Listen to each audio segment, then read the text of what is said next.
Bonjour et merci si vous nous rejoignez pour cette 4e édition de Ventilation Day organisée par Génie Climatique Magazine où on tente de faire rimer QAI avec économie d'énergie. Alors plus tôt dans la matinée, le débat était centré sur la place de la ventilation dans le résidentiel, un replay d'ailleurs que vous pouvez retrouver d'ici quelques instants. Mais pour l'heure, intéressons-nous à la qualité de l'air à l'intérieur des bâtiments tertiaires. Est-ce une priorité et comment donner toute la place qu'elle mérite à la ventilation dans les écoles, mais aussi les bureaux? On en parle tout de suite avec Olivier Robineau, qui est chef de promotion au sein de Francair, Pascal Housset, président de l'Association française de ventilation, Priscilla Pettinga, ingénieure recherche en ventilation et membre de la ICVF, et Laurent Sifou, responsable des affaires publiques au sein du groupe Atlantique.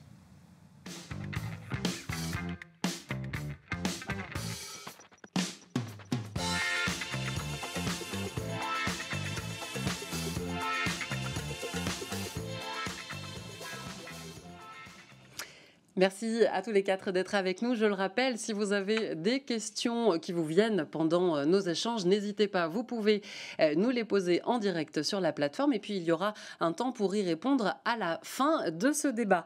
Avant d'entrer dans le vif du sujet, un petit rappel, petite piqûre de rappel. Olivier Robineau, qu'est-ce qu'on appelle une bonne qualité de l'air intérieur dans le tertiaire, évidemment? Écoutez, une bonne qualité d'air intérieur. C'est viser la qualité d'air extérieur la plus pure possible, c'est un peu l'air des montagnes. Donc, pour ce faire, on va devoir traiter deux choses. D'une part, la pollution extérieure dans les zones les plus polluées, et puis également la pollution intérieure qu'on va générer nous-mêmes en respirant ou par le mobilier, les peintures, les moquettes. Pour ce faire, il y a deux principes de base. On va devoir filtrer l'air extérieur pour que celui qui rentre soit le plus pur possible. Et puis on va devoir diluer l'air intérieur, puisque lui, en le diluant, on va diminuer les concentrations en polluants, en CO2, toutes ces choses-là. Oui, donc on entend bien parler de filtration, etc. Qu'est-ce qu'on essaye d'enlever? Ce sont ces fameuses particules fines qui sont par rapport à l'extérieur, on a plusieurs composants qui sont dommageables pour la santé. Oui, ce sont les particules fines. Puisque en fait la particule fine, très très fine, arrive à pénétrer jusqu'au sang et à provoquer, à accentuer en tout cas les problèmes cardiovasculaires. Et puis on peut avoir également de l'ozone, on peut avoir ce qu'on appelle des NOx, voilà, plusieurs, suivant les périodes, suivant les moments, cette pollution n'est pas la même, et suivant l'emplacement où on se trouve bien évidemment. Sur l'intérieur, on va trouver le marqueur aujourd'hui le plus représentatif d'une qualité d'air, c'est le CO2, puisqu'il est plutôt facile à mesurer. Il est très, très recommandé par les instances, mais également d'autres polluants, notamment les COV, les formaldéhydes, toutes ces choses qui nuisent à notre santé à la longue. Une question que j'aime bien poser, Pascal Housset, la qualité de l'air intérieur depuis le Covid. Est-ce que ça y est, c'est rentré dans les mœurs? Est-ce que enfin on voit cet air qui était invisible? Alors, rentrer dans les mœurs, peut-être pas encore. En tout cas, il y a une vraie sensibilisation de la population sur le sujet. C'est-à-dire que nous sommes davantage questionnés, davantage écoutés dans nos propositions. Puisque depuis cette période Covid, on s'est bien rendu compte que quelque chose qui était invisible dans l'air, finalement, pouvait être très dangereux. Souvent, quand on parle de qualité de l'air à l'intérieur des bâtiments tertiaires, notamment des bureaux, suite à l'épisode Covid et au confinement que nous avons connu, on entend parler de purification d'air, épuration d'air.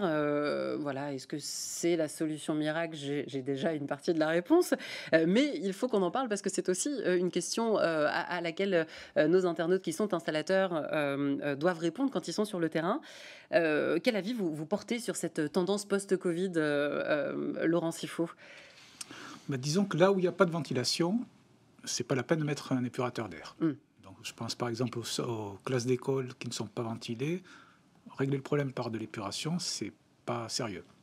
Après, là où la qualité d'air est déjà assurée par le système de ventilation et fonctionne bien, pourquoi pas, à condition qu'on cible bien ce qu'on veut éliminer et que la technique ou la technologie ne produisent pas plus de sous-composés qu'elle n'en enlève. Donc après, c'est une solution, mais qui doit être très cadrée. Et après avoir fait la ventilation. Olivier Robineau, c'est ça? C'est un peu la cerise sur le gâteau? C'est la cerise sur le gâteau d'une bonne ventilation. Effectivement, vous avez entièrement raison. Il faut prévoir des systèmes qui ne sont pas aussi dommageable qu'intéressant sur le plan santé, puisque effectivement nos systèmes d'épuration, on trouve aujourd'hui un petit peu de tout, et il faut être assez vigilant sur le sujet. Mais oui, il existe des systèmes d'épuration qui sont tout à fait intéressants et performants, et qui améliorent considérablement quand même le risque présent par la transmission des virus, la grippe, la bronchiolite. Enfin, voilà, on a quand même énormément de choses à surveiller aujourd'hui. Et donc, encore plus à l'heure où les températures baissent. Voilà, donc c'est une cerise sur le gâteau qui est quand même plutôt importante et intéressante. Mais alors, est-ce qu'on va ventiler, puisque là, on parle du tertiaire, mais le tertiaire, c'est vaste, est-ce qu'on va ventiler de la même manière une classe d'école, une salle de spectacle, un gymnase, des commerces, Priscilla Pettinga? Alors non, pas du tout. Il faut vraiment, bien sûr, adapter la ventilation à l'usage du bâtiment. Quand vous avez une salle de spectacle, elle va être occupée pendant 1 heure, 2 heures.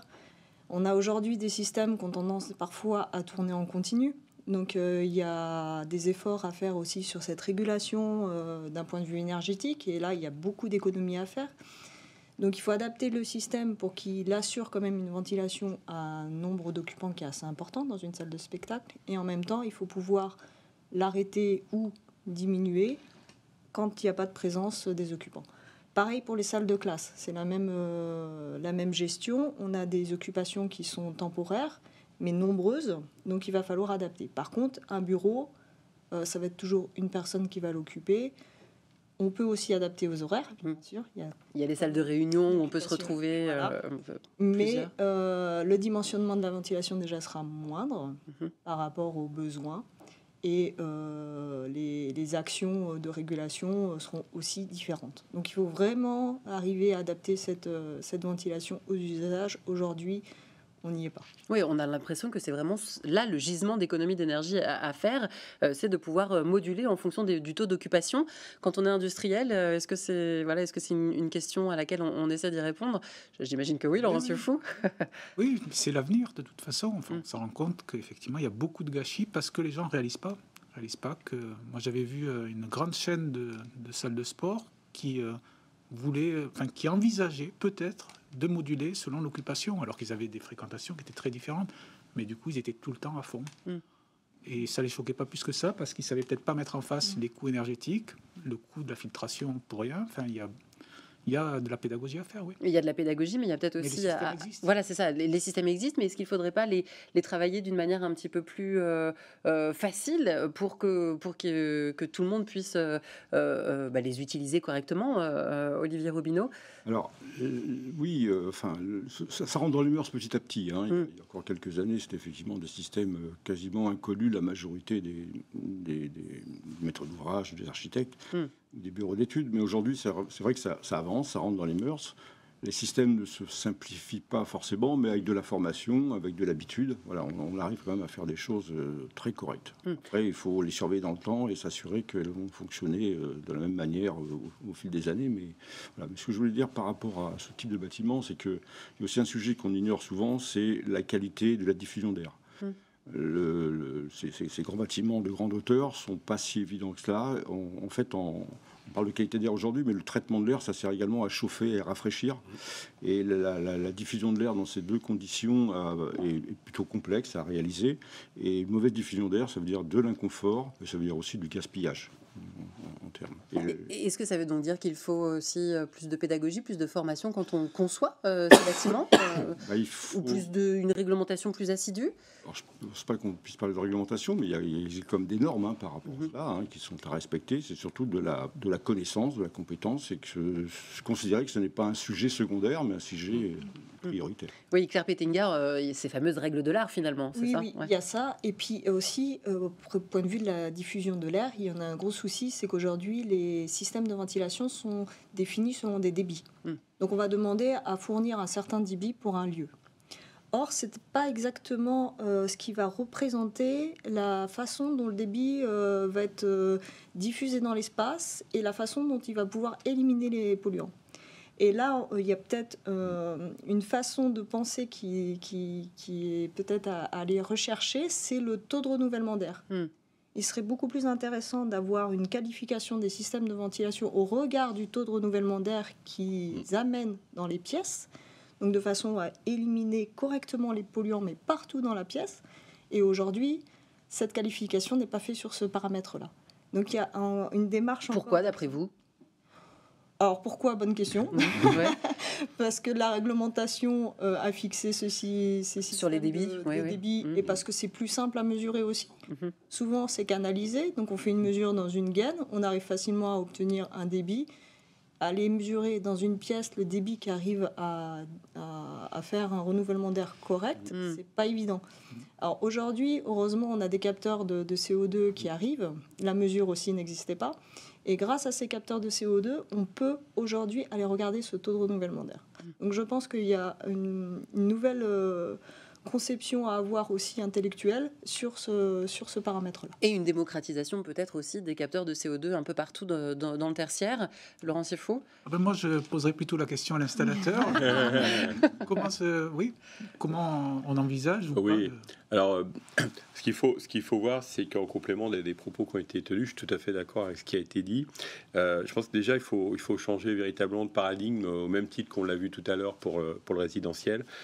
Pour le tertiaire, en plus, on a un décret tertiaire là, qui est là. Donc, profitons de ce décret de tertiaire pour embarquer aussi l'ensemble de la filière ventilation et traitement d'air en ce sens. Décret tertiaire, je le précise, qui doit amener en 2030 à une réduction des consommations énergétiques de 40% des bâtiments tertiaires, et puis après ça augmente 50% en 2040 et 60% en 2050. C'est cranté, mais si on veut y arriver et assurer une bonne qualité d'air à l'intérieur des bâtiments, ça a été dit, il faut qu'on revoie là aussi la copie de façon à définir dans les projets avec des nouvelles règles, parce que finalement là aussi c'est plus forcément adapté.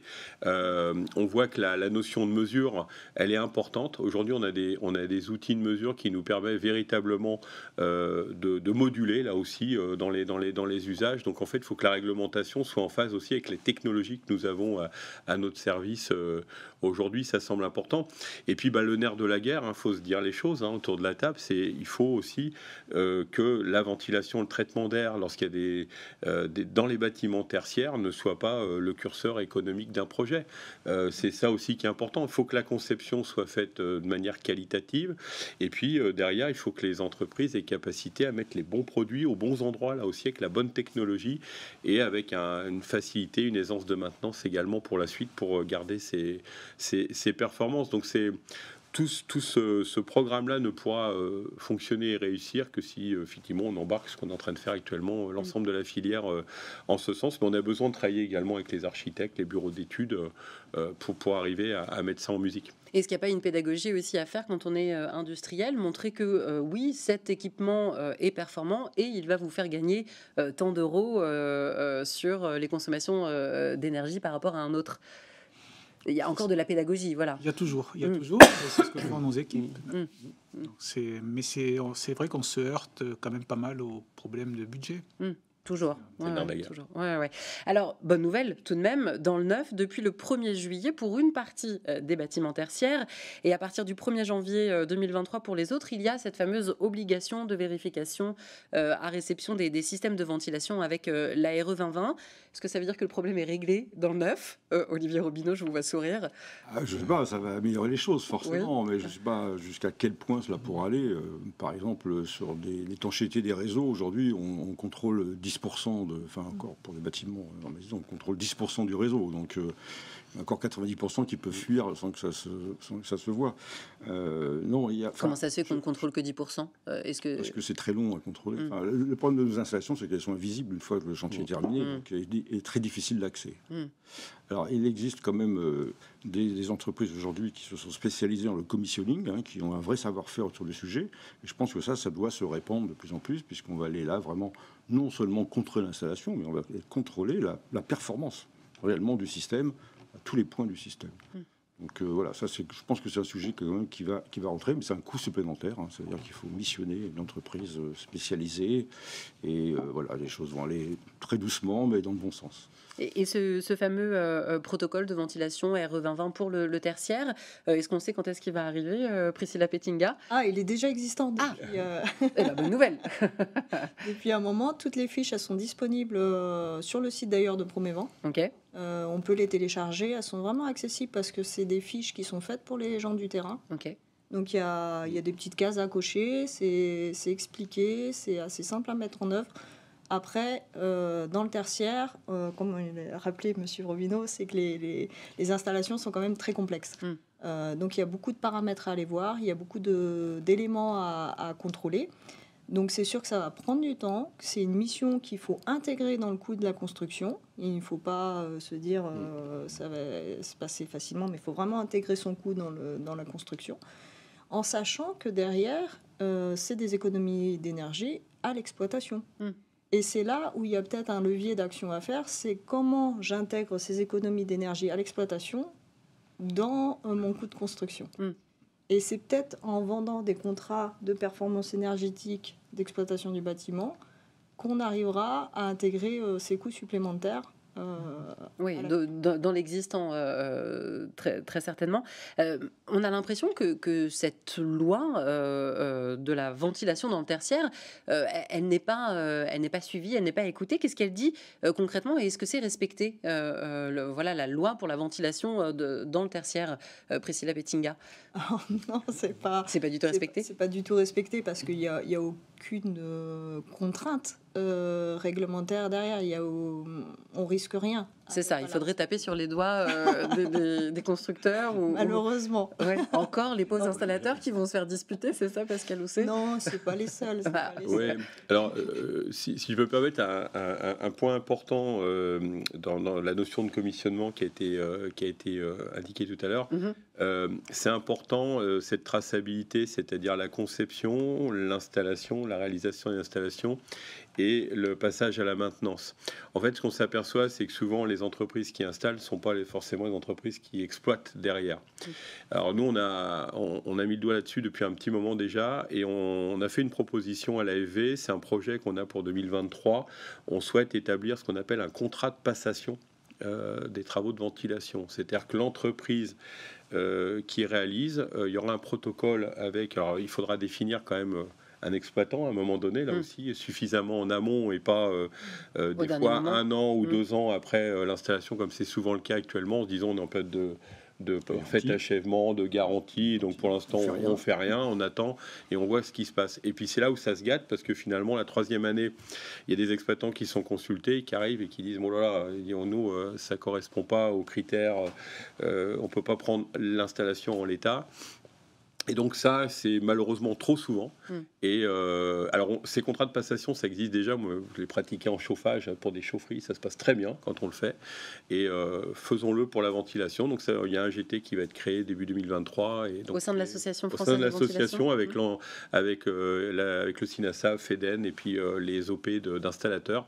Donc, on va se mettre autour de la table et on va mettre ça en place. On va aussi travailler avec des juristes, etc. pour que ça soit opérationnel. Parce que souvent, d'ailleurs, les industriels sont mis aussi souvent entre les deux, c'est-à-dire dire c'est le matériel qui fonctionne pas, oui, mais ça a été mal installé, mais voilà. Donc il faut arriver à un moment donné à ce que la filière là aussi ait une réponse qui soit efficiente et qui permette d'assurer quelque chose dans la durée et ça permet de garantir aussi effectivement pour le maître d'ouvrage de montrer qu'il y a une proposition qui est faite pour être pérenne dans la durée. On a l'impression que ce modèle du chauffage, il faut absolument le calquer dans le milieu de la ventilation pour que ce soit pris en compte, respecté et efficient, comme vous le dites, Pascal. Comme je dis à chaque fois, on ne va pas réinventer l'eau chaude. Si on a des choses qui fonctionnent bien dans d'autres domaines du bâtiment et qui ont fait leurs preuves ces dernières décennies, ce qui fonctionne bien, réutilisons-le, mettons-le en application, adaptons-le bien sûr, parce qu'il y a des particularités un peu différenciantes, mais on peut l'adapter et le mettre en place. En plus, bien souvent, les acteurs, que ce soit souvent industriels, les acteurs de terrain, finalement, sont les mêmes. C'est le monde du génie climatique, mais avec une particularité, ventilation et surtout qualité d'air intérieur des bâtiments, qui est quand même l'objectif commun de l'ensemble des acteurs. Alors, qualité d'air intérieur des bâtiments, tout en ayant une consommation énergétique raisonnée. Quelle est la part relative de la consommation de la ventilation par rapport au chauffage dans un bâtiment RE 2020, Olivier Robineau? Est-ce que chez Francière, vous avez travaillé sur la question? Alors non, pas chez Francière, mais beaucoup de gens travaillent sur la question. Bon, tant mieux. J'étais à une réunion avec CVF il y a 2 jours, avec justement des retours d'expérience expériences autour de la RE 2020 et c'est vraiment impressionnant en fait. C'est vrai que la ventilation, le cas présenté était un bâtiment tertiaire de 500 mètres carrés, mais la part de la ventilation était aussi importante que la part du chauffage. Ah oui, c'est énorme. Alors que dans le résidentiel, on disait 25%. Oui, pardon, ventilation, y compris chauffage dû à la ventilation. D'accord, très bien. Le traitement d'air. Mais voilà, c'est effectivement très important et toutes les économies qu'on peut faire autour de la ventilation sont... Et est-ce qu'on arrive à justement compter ces économies d'énergie qu'on pourrait faire avec un système de ventilation plus performant dans les bâtiments tertiaires? Est-ce qu'il y a des chiffres qui ressortent? C'est assez simple à faire en fait. Il suffit de mesurer le taux d'occupation, de mesurer, ne serait-ce que, par exemple, installer une horloge. Vous avez des bâtiments où il n'y a pas d'horloge, ça fonctionne du matin au soir alors qu'il n'y a personne dedans. Et aujourd'hui, on sait bien que les bureaux en plus sont quand même plutôt moins occupés qu'avant. Donc moduler en fonction de l'occupation, c'est quelque chose qui devrait être une évidence, mais qui n'est pas encore. Priscilla Pettinga, c'est ce qu'il faut qu'on rajoute dans les réglementations, c'est ça? Sur l'occupation, de la gestion d'occupation, on arrive quand même à économiser 65% du fonctionnement d'un système de ventilation. C'est énorme, 65%. C'est énorme. Donc après, sur la part énergétique du bâtiment global, c'est un peu moins parce que c'est qu'une partie de la consommation, la partie ventilation. Mais sur cette partie-là, rien qu'avec une gestion planning et horloge, c'est 65%. Encore une fois, il faut rendre intelligents tous ces systèmes de ventilation qui sont installés dans les bâtiments tertiaires. Je le rappelle, vous pouvez nous poser des questions en direct sur la plateforme. On les récolte, on les posera à nos intervenants d'ici quelques instants à la fin du débat. Moi, j'avais une question plus précise sur la filtration. Quel est l'impact énergétique de la filtration sur une installation de ventilation? Est-ce que on a déjà des chiffres? Est-ce que on est capable d'y répondre? Olivier Robineau? Alors, on est capable d'y répondre, c'est-à-dire qu'on est capable de mesurer l'impact, puisque en fait, la consommation est liée à la perte de charge d'un réseau. Un réseau moyen en tertiaire, c'est environ 300 pascal. Une filtration basique, ce qu'on appelle la filtration grossière, ça commence à environ 80 pascal propre, mais ça évolue jusqu'à 250 pascal encrassé. Donc vous avez quasiment déjà, simplement avec un filtre grossier, qui n'est absolument pas suffisant par rapport à la norme, puisqu'on va passer ensuite quand même à un filtre plus fin, on va déjà facilement doubler la consommation due à un filtre encrassé. Alors là, je ne parle pas encore de la filtration type absolu qui a été recommandée pendant la crise sanitaire. Là, vous commencez à 250 pascal, vous finissez à 450. Donc là, vous avez quasiment triplé votre consommation, puisque c'est totalement linéaire. À chaque fois, vous doublez votre perte de charge, la pression disponible au réseau, vous doublez la consommation d'énergie. Donc, qu'est-ce qu'il faudrait faire pour maîtriser ça? Alors, pour maîtriser ça, déjà, il ne faut pas non plus abuser de la filtration. Il faut mettre la filtration nécessaire. Alors, il y a une norme qui est parue il y a déjà maintenant 4 ou 5 ans, qui est quand même très bien faite, puisque déjà, elle ne parle plus de chiffres, comment dire, pas très compréhensibles. Elle parle justement de filtration par rapport à une taille de particules.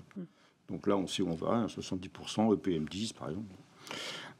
Et cette norme est définie en fonction de l'environnement où on se trouve et de la qualité d'air recherchée. Il est clair qu'on ne cherche pas la même qualité d'air dans une crèche que dans un parking. Alors, donc en fonction de ce type de bâtiment et de la pollution extérieure, il y a une référentielle qui est faite par rapport à la filtration que l'on va mettre en place. Donc je pense qu'il ne faut pas chercher plus loin, c'est déjà très efficace. Et voilà, ça suffit à avoir une qualité d'air correcte. Après, il faut la maintenance. Oui, voilà, c'est ça. Maintenant, après, c'est la maintenance et toujours faire en sorte que ces filtres soient changés régulièrement. Laurent Sifou? Et la modulation, parce qu'on n'en parle pas beaucoup, mais quand on module, forcément, on filtre moins, donc on encrasse moins le filtre et on fait donc des économies doublement. Modulation des débits en fonction du taux d'occupation du bâtiment et des salles, que ce soit bureaux ou salles de spectacle. On parle tertiaire, on imagine des CTA ou autres systèmes dans des bureaux fraîchement sortis de terre. Il y a un enjeu de taille qui se joue sur les bancs de l'école. Selon l'OQAI, l'Observatoire de la qualité de l'air intérieur, toutes les écoles de France, je dis bien toutes les écoles de France, dépassent le seuil de l'OMS pour les PM2,5. Voilà. Est-ce que c'est encore un mauvais respect de la réglementation, Laurent Sifou? Et puis, quel risque on encourt quand on entend ce genre de chiffres? Forcément, quand on touche aux enfants, ça fait un peu mal, quoi. Très honnêtement, c'est effrayant. Et sachant que la moitié des écoles dépassent de 3 fois le seuil. Le seuil est à 5, la moitié est au-delà de 15. Donc c'est inquiétant. Bon, c'est aussi parce que les écoles sont en centre-ville et que les 3/4 ne sont pas ventilés. Et on parlait de filtration. Avec de la filtration, on règle ce problème assez facilement. Des écoles pas ventilées, c'est aussi un souci sur le taux de CO2 qu'il peut y avoir dans les salles de classe et tous les soucis que ça peut engendrer derrière. On en parlait tout à l'heure. Dans les bureaux, vous avez une réglementation qui est globalement plutôt assez bien appliquée et vous avez des seuils de 1000 ppm à peu près qui permettent aux employés d'être productifs, d'avoir des bonnes conditions de travail. Sur les bancs d'école, là où la performance cognitive, on sait qu'elle est très liée au taux de CO2, vous avez des taux de CO2 qui vont grimper. Alors on voit peut-être sur le graphique que sur des tâches cognitives, il y a des tâches pour lesquelles, même si vous êtes à 2500 ppm de CO2, vous allez être capable de faire le travail. Malheureusement, pour l'apprentissage, l'essentiel des tâches, vous n'allez pas être capable parce que vous êtes dans une zone où vous n'êtes pas confus, mais pas pleinement opérationnel. Et ça, c'est nos enfants, c'est dans les 3/4 des écoles. Mais comment ça se fait qu'il n'y ait pas de réglementation concernant les taux de CO2 dans les écoles ? Il y en a une. Il y en a une, d'accord. Okay. Et elle n'est pas respectée une fois de plus. Non. Non. Et alors pourquoi ? Est-ce qu'il faudrait qu'on tape sur les doigts du gouvernement, puisque c'est peut-être chez lui que ça pêche à ce niveau-là, non, Pascal Housset ? Oui, alors c'est pour le coup, c'est un vrai chantier au sens large du terme. On est mobilisés, hein, nous, l'ensemble de la filiale et au niveau de l'AEV sur ce sujet-là. Oui, je me souviens, vous aviez sorti un plan école. Oui, tout à fait. Alors on avait déjà travaillé avec le député Jean-Luc Fugit sur le sujet, et maintenant on continue avec Claire Pitola qui était avec nous tout à l'heure. Nous, ce qu'on souhaite, c'est qu'il y ait un vrai plan rénovation des établissements scolaires avec un poste qualité d'air intérieur plein et entier, et pas simplement noyé dans la masse, parce qu'effectivement, ça a été dit, mais aujourd'hui, on continue là à redemander, au regard un peu des remontées d'épidémie, d'ouvrir les fenêtres. On a quand même des élus sur tout l'ensemble du territoire qui appellent nos professionnels, qui savent plus par quel bout prendre le truc, parce que finalement, ils ont des hausses de coûts énergétiques assez terrifiants, et en plus, on leur demande d'ouvrir les fenêtres. Donc, quelque part, chercher l'erreur. Donc là, il y a vraiment urgence. On ne peut pas demander en même temps aux élus de faire des économies d'énergie sur l'ensemble de leurs bâtiments et en même temps d'ouvrir les fenêtres en plein hiver. Il y a un truc qui ne va pas. Donc là, on est en train de travailler avec le gouvernement là-dessus pour voir comment on peut mettre un plan spécifique de rénovation des établissements scolaires, mais avec un pôle véritablement dédié pour la ventilation et un suivi surtout de la réalisation. Voilà. Donc on a en plus les solutions techniques, elles existent. C'est ce que j'allais dire. Qu'est-ce qu'on pose pour bien ventiler une salle de classe à moindre coût, parce que forcément, à mon avis, ça aussi, ça va être compliqué de faire des gros chèques, et qui prennent pas trop de place, mais qui soient efficaces, performants, peu énergivores. Olivier Robineau, ça fait un cahier des charges un peu costaud. Non, pas du tout. Il y a deux systèmes qui ont le même résultat, mais qui sont plus ou moins adaptés à la situation. C'est un système centralisé. Lorsqu'on fait une école neuve, on va mettre un système en général centralisé, et puis qui va répartir pièce par pièce avec des régulations de CO2.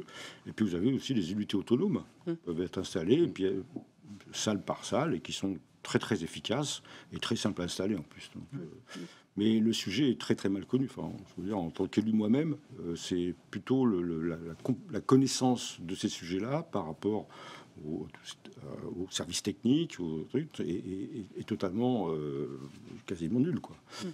Alors, ce qui est assez incompréhensible, c'est qu'on a fait énormément d'efforts pour tout ce qui était alimentation dans le scolaire. Là, il y a vraiment une avancée qui est considérable, hein. Au niveau de la qualité d'air, et même le Covid n'a pas vraiment fait évoluer les choses. On en parle, mais il n'y a pas d'action, quoi. Laurent Siffaud, vous voulez peut-être réagir ? Nous, on avait regardé combien ça coûterait de rénover toutes les écoles en France, et on avait chiffré à peu près à 3 milliards d'euros. Okay. Donc 3 milliards d'euros, c'est beaucoup, et on se dit qu'il y a beaucoup de secteurs qui demandent aussi de l'argent, mais en même temps, si on avait fait un tout petit calcul tout bête, mais le litre d'essence, ça représente 1 centime de plus pour rénover toutes les écoles de France en 6 ans. Est-ce qu'on n'est pas, nous, parents, prêts à payer 1 centime de plus sur l'essence pour rénover toutes ces écoles et offrir des bonnes qualités, des bonnes conditions d'apprentissage à nos enfants ? Peut-être qu'il faudrait donner l'information à nos députés qui sont en train de voter le projet de loi finance 2023. Mais c'est un vrai sujet de budget, parce que les solutions existent, techniquement. Alors, autrement dit, hein, dans le coût, hein, moi j'ai aussi calculé, mais différemment, en fait, ça coûte 200 € par enfant d'avoir une bonne qualité d'air. Donc c'est pas une installation d'un système autonome qui est très simple à installer. C'est ça, 200 € au moment de l'installation. Après, c'est fini. Bon, On sort les 200 € par enfant. Ok. Oui, donc finalement, ça paraît réalisable. Comment ça se fait alors que on en est encore là dans les écoles? Est-ce que vous avez la réponse, Pascal Housset? J'ai pas forcément la réponse, mais on a des réponses, et je pense que ça a été, il y a une méconnaissance déjà, et souvent les élus ne savent pas par quel bout finalement prendre les choses. Oui, c'est un chantier complexe. C'est un chantier complexe, mais là, il y a véritablement, je dirais, une porte ouverte de par les rénovations sur le volet énergétique des bâtiments. Il y a une vraie volonté du gouvernement de rénover les bâtiments publics et aussi les écoles, etc. Donc, profitons de cet élan, on va dire, de rénovation pour pouvoir embarquer avec la ventilation et la qualité d'air à l'intérieur des établissements scolaires.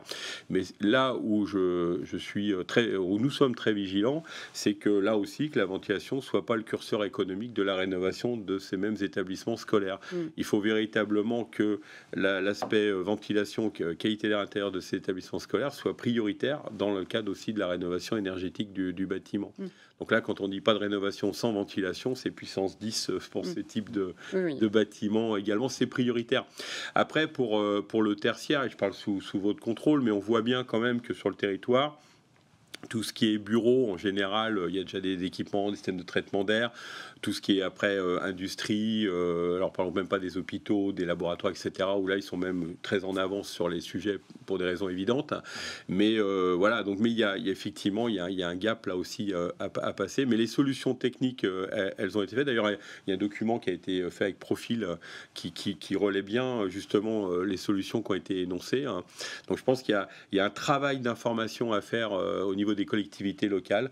Donc là, l'AFV, et puis avec l'ensemble des acteurs, on travaille aussi avec la ICVF dans ce raisonnement-là, de pouvoir apporter des propositions, être force de proposition dans les territoires pour accompagner les élus à des solutions, les mettre en relation avec des bureaux d'études qui ont l'expertise aussi sur ces sujets-là, et des entreprises, les relais des entreprises locales qui ont capacité à installer ces systèmes-là avec les fabricants, bien évidemment, qui sont sur l'ensemble du territoire. Oui, parce que finalement, on retrouve les mêmes problématiques que dans le résidentiel.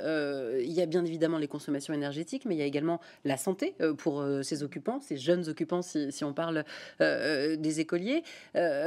Priscilla Pettinga, comment on fait pour que ce soit pris en compte? Alors, on commence à voir sur les appels d'offres des critères d'atteinte en qualité d'air. Okay. Ça, c'est plutôt positif. Comme on peut avoir des critères d'atteinte sur les contrats de performance énergétique qui sont mis en place ensuite et donc inscrits dans les appels d'offres, on commence à avoir ces critères sur la qualité d'air. Le problème, c'est que ça part dans tous les sens. Il n'y a personne qui a structuré les éléments. Donc, on va des fois nous demander des critères sur la mesure benzène, une mesure qui n'est pas réalisable en continu et on ne peut pas suivre dessus. Quel est l'intérêt de mesurer la mesure benzène? Alors, ça a été un élément traceur qui a été utilisé dans les campagnes de l'OQAI pour pouvoir évaluer tout ce qui était impact hydrocarbures. D'accord. Donc, soit de la circulation, soit à l'intérieur aussi. Par exemple, quand ils font les entretiens des espaces verts ou même des émanations de chaufferie ou ce genre de choses. Alors, peut-être que c'est aux industriels de prévoir des systèmes de mesure de ces hydrocarbures. Et ensuite, est-ce qu'il y avait d'autres données qui étaient demandées dans ces appels d'offres? Alors, après, il y avait les critères de CO2. Donc, ceux-là, ils sont... Oui, ceux-là, ils sont acquis. Maintenant, on sait les mesurer. En plus, on est capable aussi de dimensionner des systèmes de ventilation au regard des besoins d'atteinte de ces critères-là. C'est-à-dire qu'on sait à peu près combien émet une personne quand elle est à son bureau ou quand elle va faire du sport en quantité de CO2 par heure. Donc c'est un critère avec simplement un bilan massique. On arrive à savoir combien de débit d'air on doit lui amener pour que tout ce qui est émis soit évacué. Donc en plus, on peut remonter au dimensionnement correct d'une ventilation. Donc, oui. C'est un critère qui est très intéressant. Ventilation, encore une fois, modulée. Est-ce que c'est à l'installateur de régler la machine ou est-ce que l'industriel peut un peu l'aider? Parce que ça peut paraître finalement costaud comme mise en place ces systèmes de ventilation. Laurent Siffou, vous y croyez pas, non? On fait tout pour que tout soit simple, globalement. Donc après, c'est nos clients qui doivent dire s'ils s'y retrouvent ou pas. Mais en général, ce que disait Pascal tout à l'heure, on coopère quand même pas mal avec nos clients pour développer nos produits. Donc globalement, et d'ailleurs c'est le propre de la ventilation, vu qu'on est assez peu connu de nos utilisateurs finaux, enfin, ou en tout cas des particuliers, on a beaucoup travaillé proche avec les industriels, avec les fabricants, je vais y arriver, entre fabricants et installateurs. Et on se rend compte que tous nos efforts de développement sont faits pour essayer de faciliter la vie de l'installateur, qui est notre premier prescripteur, et au final, assez peu à communiquer les résultats de ce qu'on produit, notamment la qualité d'air, auprès des utilisateurs finaux. Donc, rassurez-vous, les produits sont simples à installer. Oui. L'utilisateur final, c'est encore lui qu'il faut peut-être convaincre, non même dans le bâtiment tertiaire. Olivier Robineau. Alors, si je peux... Allez-y. C'est un peu complexe parce que vous avez le propriétaire qui, lui, va financer donc, les travaux et avoir les coûts d'installation. Vous avez des fois un intermédiaire qui est l'exploitant du bâtiment. Donc, lui, il va faire en sorte que le bâtiment fonctionne, qu'il y ait de l'énergie qui arrive à l'intérieur. Et ensuite, vous avez l'usager qui ne sont pas forcément les mêmes. Et lui qui va réclamer des critères d'atteinte, mais qui ne seront pas forcément utiles pour le propriétaire parce que lui, ça va lui faire des coûts. Donc c'est là où il y a une relation à avoir et un lien financier, parce qu'il y a ce levier-là qui fonctionne principalement, à avoir entre les trois pour que chacun s'y retrouve, que ce soit du gagnant-gagnant. Oui, c'est ça. Il va falloir encore qu'on travaille d'une manière plus fédératrice, qu'on soit tous ensemble. Est-ce qu'on sait concevoir des bâtiments tertiaires avec une réelle prise en compte des systèmes de ventilation aujourd'hui? Est-ce que les compétences sont sur le terrain? Oui, heureusement. Pourtant, vous me disiez, Priscilla, avant le début de notre émission, qu'on voit encore des entrées d'air, typiquement à la Défense, qui maintenant donnent sur des parkings. Oui. Bon, là... c'est un peu gênant, du coup, non? Alors, ce qui se passe, c'est qu'à la Défense, vous avez parfois des esplanades qui sont rajoutées et des entrées d'air par étage, et des entrées d'air qui étaient soit initialement prévues à un endroit qui était relativement bien, se retrouvent enfermées ou à côté d'un nouveau bâtiment qui, lui, va avoir des rejets à cet endroit-là. Et on ne prend pas encore les interactions entre tous les éléments, tous les systèmes.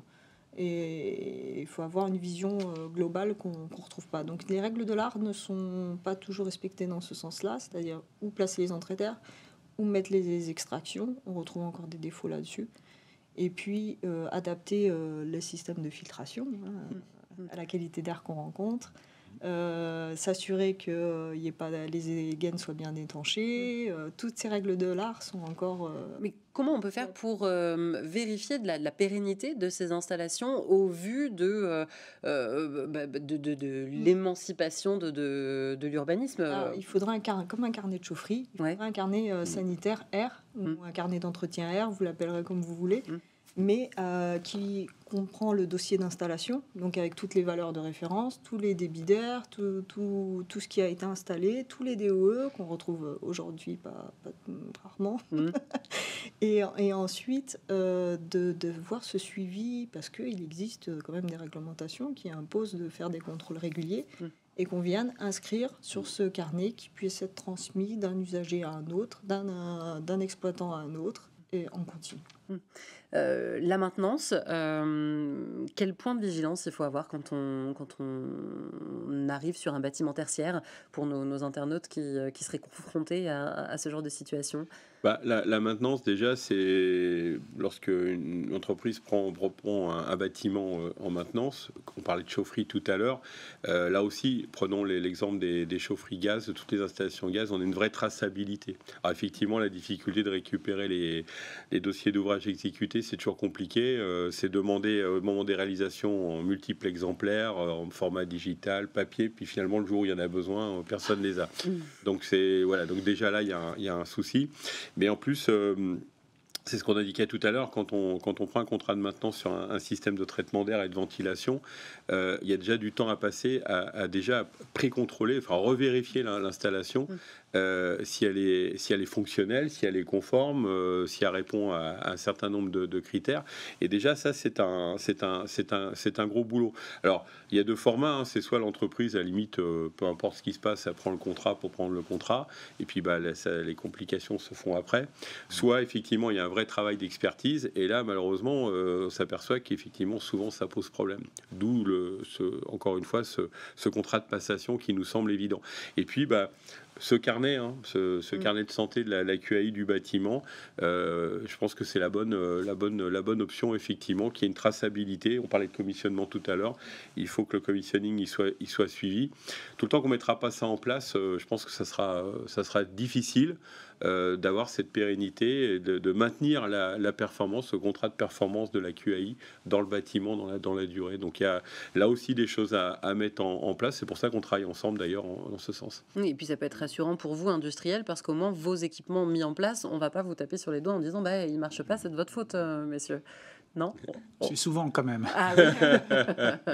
Est-ce que c'est une action que vous défendez, ce fameux carnet d'accueil dans le bâtiment? Ouais. Ça et le contrat de passation dont parlait Pascal. Entre l'installateur et la maintenance, c'est très important parce que nous, industriels, dès qu'il y a un problème, on revient forcément vers nous. Bien sûr. C'est notre produit qui est en cause. Alors, on voit le nom marqué, ceci dit. Très souvent, malheureusement, c'est pas notre produit et il faut enquêter. Donc c'est pour ça que c'est très bien. Oui, Il y a la notion de mise en service. On a un peu évoqué ce point-là d'articulation, mais lorsqu'il y a une bonne mise en service de l'installation, d'ailleurs souvent la mise en service, l'installateur fait appel aussi aux stations techniques des industriels, ce qui permet de caler tous les paramétrages. Ça permet aussi des fois, lors de cette mise en service, on va mettre le doigt sur 2-3 points qui vont être visés en disant attention, là il y a peut-être 2-3 choses à revoir. Donc c'est un point d'articulation qui est très important à la livraison, à la réception des travaux, la mise en service.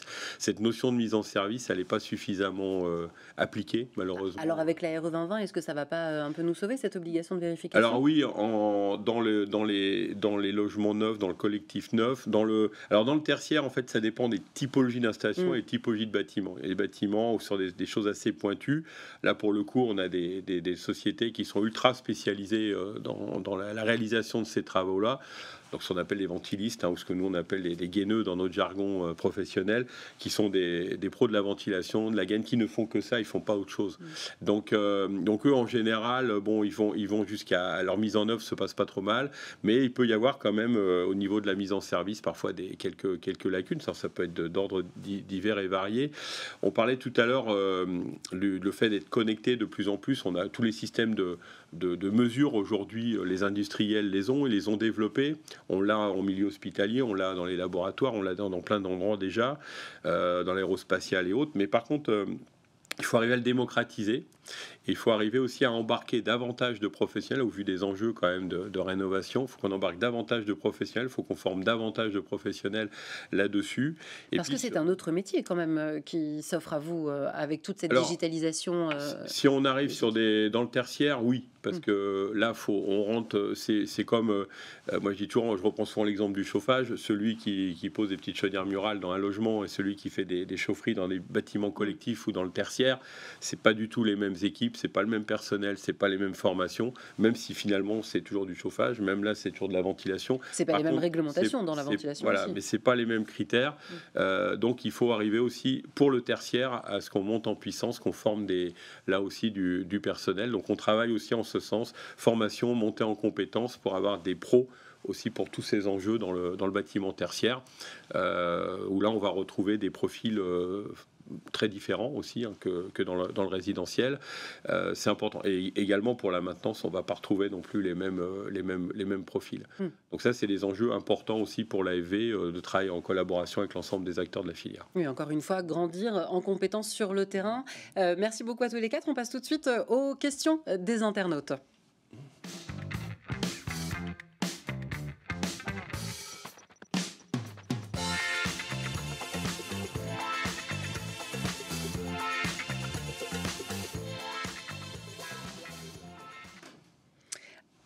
Alors, j'ai une première question pour vous, messieurs, les industriels et madame l'ingénieure en recherche ventilation.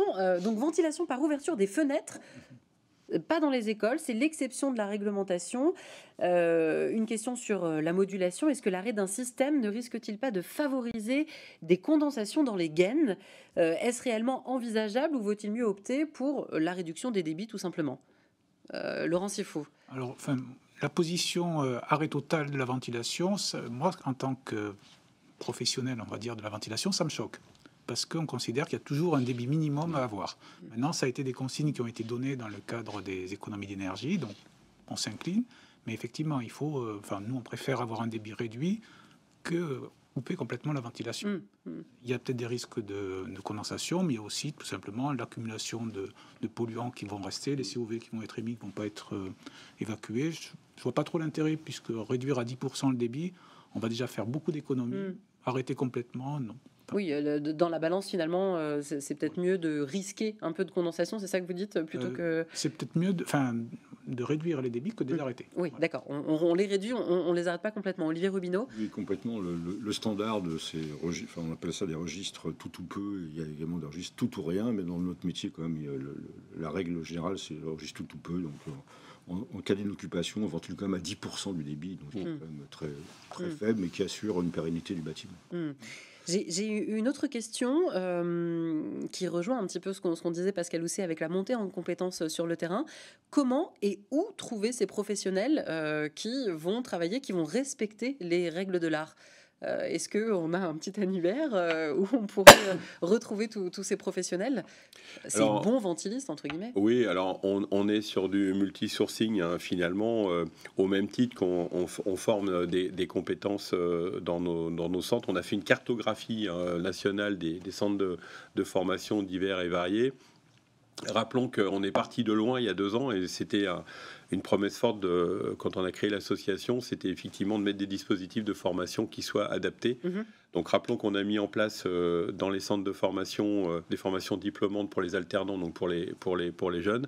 C'est ce qu'on a fait dans des établissements comme Ecocampus, je l'ai indiqué, ou à Amiens, avec les compagnons du devoir, on a mis des plateformes de ventilation. Alors c'est des axes un petit peu plus sur les installations résidentielles, mais n'en reste pas moins qu'il y a des structures. Alors déjà, les fabricants ont des plateformes de formation, donc il faut continuer à former des jeunes. Aujourd'hui, lorsqu'on forme des jeunes en génie climatique, la partie ventilation a été sous-abordée, voire pas abordée. Donc c'était totalement inadapté, insuffisant pour les enjeux que nous avons. Donc on a souhaité mettre en place des diplômes vraiment dédiés ventilation, conception, installation, maintenance, avec un programme qui soit bien établi. Et puis il y a les CQP, hein, donc c'est de qualifications qui ont été mis en place. Alors là, c'est plus pour les professionnels qui sont déjà dans le monde du génie climatique, mais qui veulent monter en compétences, se spécialiser ou voilà, former des salariés dans les entreprises. Et puis beaucoup de reconversions aussi. Depuis là aussi cette période Covid, on voit qu'il y a beaucoup de gens qui avaient des emplois par ailleurs. On a vu par exemple des imprimeurs, pour prendre un exemple. Moi j'ai eu le cas, un imprimeur qui est rentré dans le monde génie climatique, mais qui avait une appétence technique, etc., et qui a pu être formé sur ces technologies-là, mise en œuvre, maintenance.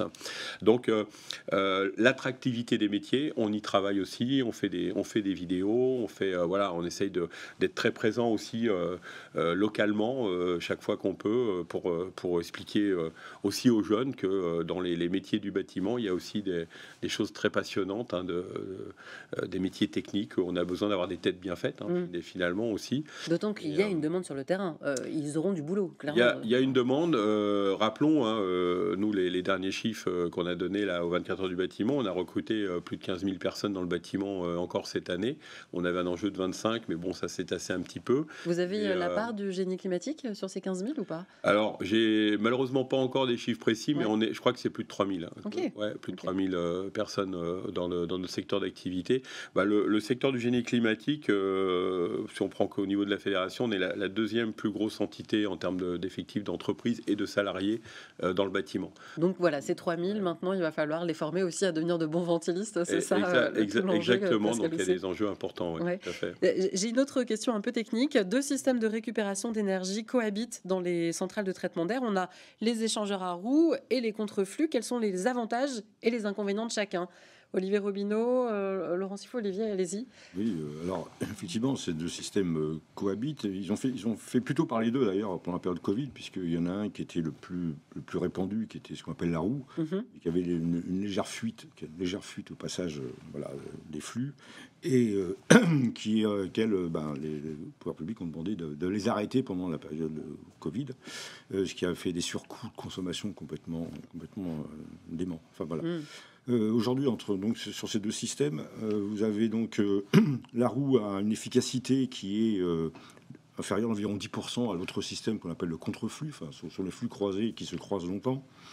Et par contre, il y a une consommation énergétique des moteurs plus faible, puisque la perte de charge des systèmes à flux croisés est plus importante. Donc au final, les 10% qu'on a gagnés au départ, qui sont très visibles, par contre, puisqu'on dit 10% de rendement en plus, c'est merveilleux. À la finalité, c'est plutôt 3%, puisqu'on consomme un peu plus sur les moteurs. Donc c'est très proche. Néanmoins, le contreflux garde cet avantage de n'avoir aucune fuite, donc aucune possibilité de fuite entre l'air extrait et l'air soufflé, et également de pas d'avoir moins de maintenance, puisque lorsqu'on a une roue, on a une petite courroie qui fait tourner la roue, et que cette courroie, il faut la surveiller de temps en temps, alors que sur un contreflux, on n'a pas ce genre de sujet. Vous parliez du Covid. Est-ce que ça n'a pas changé la donne dans les bâtiments tertiaires? Est-ce qu'on n'est pas plus vigilant par rapport à cette fameuse qualité de l'air intérieur? Oui, alors le sujet de la qualité de l'air intérieur a pris l'importance. C'est clair, on le voit dans les chiffres d'ailleurs du métier, en termes de fourniture d'équipement. Cela dit, la peur est retombée. J'ai discuté il n'y a pas longtemps. C'est ça, on est un peu revenu à la normale, malheureusement. Notamment l'épuration, dont on a mis en avant et dont on a parlé aujourd'hui. Ça retombe un petit peu, parce que finalement, c'est vrai qu'il y a un surcoût, c'est vrai que c'est pas si simple à faire, mais les esprits retombent. Mais vous savez, c'est comme le problème majeur de notre métier, c'est que vous faites une comparaison avec le chauffage régulièrement, vous avez entièrement raison, sauf que le chauffage, si vous n'avez pas d'eau chaude un matin, ou si vous n'avez pas de chauffage et qu'il fait 0 dehors, vous allez immédiatement réagir et vous fâcher et appeler, et voilà. Vous n'avez pas de ventilation aujourd'hui, vous attendrez demain pour voir si ça marche, et puis vous attendrez une semaine ou 15 jours, on est bien d'accord, c'est pas du tout les mêmes enjeux. Ouais. Et est-ce que l'intelligence des systèmes est donc pas là la valeur ajoutée pour promettre cette fameuse qualité de l'air intérieur? Parce que si mon système s'arrête, j'ai une petite alerte, et dans ce cas-là, je vais appeler l'installateur, le mainteneur. L'idéal même, c'est qu'il soit appelé directement. Voilà, c'est ça. Plutôt que ça arrive à l'exploitant, que ça arrive directement à la société de maintenance, la fameuse maintenance prédictive. J'ai une dernière question. Bon, allez, on la pose, même si c'était normalement pour la partie sur le résidentiel.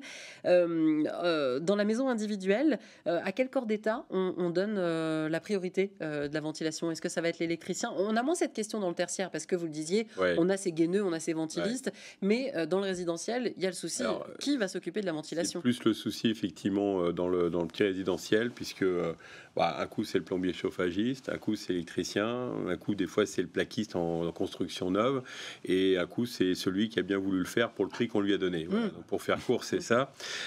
Donc là, effectivement, c'est pour ça d'ailleurs que pour ce marché-là, on n'a pas voulu réinventer un métier de ventiliste qui existait déjà, on le voit bien dans le tertiaire.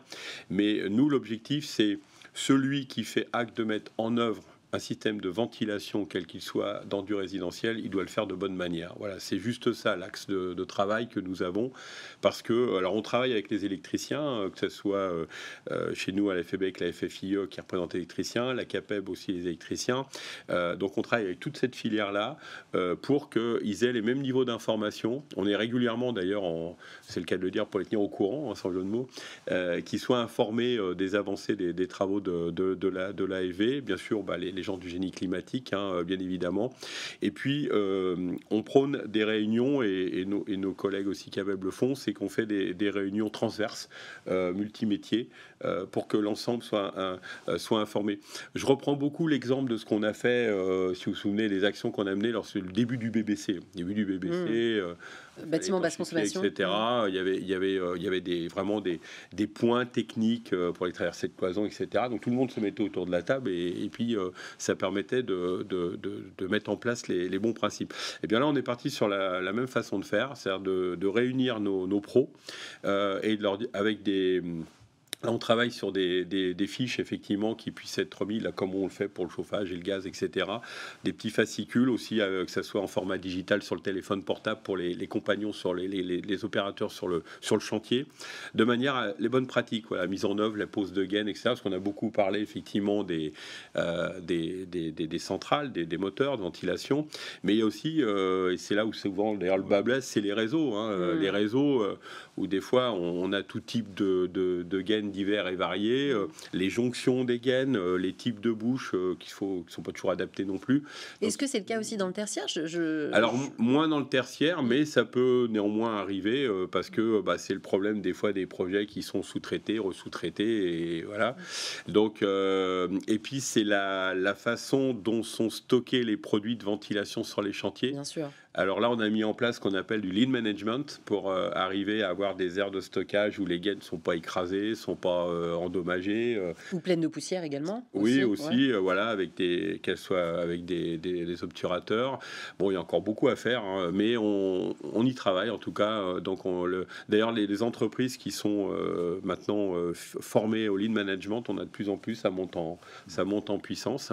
Mais il faut que le chantier soit en format lean management, c'est-à-dire que les aires de stockage des produits pour éviter que ça soit endommagé ou que ça disparaisse, etc.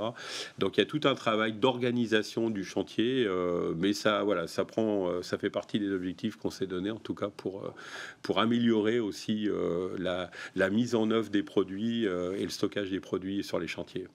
Dernière question, si on ne devait retenir qu'un élément pour faire que cette qualité de l'air à l'intérieur des bâtiments tertiaires soit respectée et ne soit pas trop énergivore, qu'est-ce qu'il faut faire ? Quel est ce petit élément ou ce grand élément qu'il ne faut pas laisser de côté? Laurent Sifou. Moi, je dirais déjà la rendre visible. Okay. Si on arrivait à la rendre visible, ce serait génial. Ça fait longtemps qu'on essaie, on n'y arrive pas. Mais donc avec des capteurs, avec au moins capteurs de CO2, ça Ouais. permet quand même de donner un indicateur du renouvellement d'air. Et après, moduler. De toute façon, il y a deux choses. C'est rendre visible, parce que quand on voit déjà, on y pense, et puis ensuite moduler pour faire des économies d'énergie. C'est les deux points importants. Priscilla Pettinga, vous, voilà, quel serait votre conseil s'il faut retenir qu'un seul? Un seul. Ouais, un seul. Désolé. J'ai 3 leviers. Mais...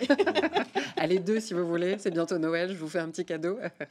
Alors, il y a tout ce qui est modulation de débit. Ça, de côté énergétique, c'est vraiment sur cet axe-là qu'il faut pousser.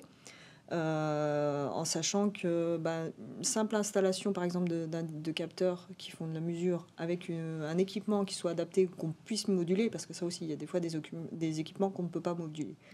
Sur de la réno, je parle.